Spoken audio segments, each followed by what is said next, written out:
Mike, this is an incredible and unusual shot. Tell me, what makes this a great World Cup picture?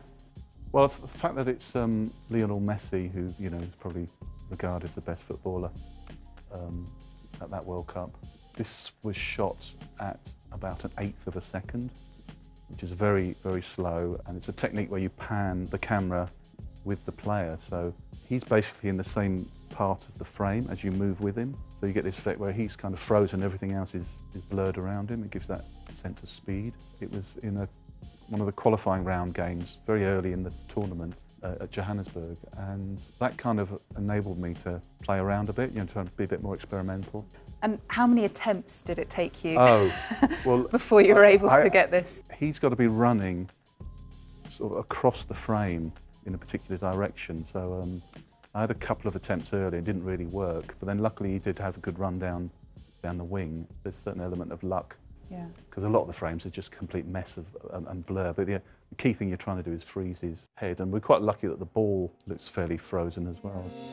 Mike, this is a very different type of shot, very artistic. Tell me, where did you take this image?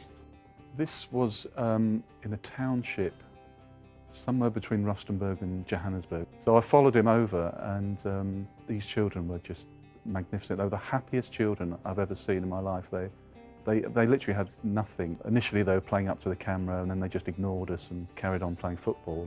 And just to get this image, I think I was just lying as low as possible in the dirt to silhouette them against the sun. This is on probably a 24 to 70, it's quite a wide angle lens, so I was quite close to the children, and I took quite a number of images, this one that happened basically. As for shutter speeds, it'd be quite a high shutter speed, probably about 4,000th of a second, because the sun is so bright, obviously.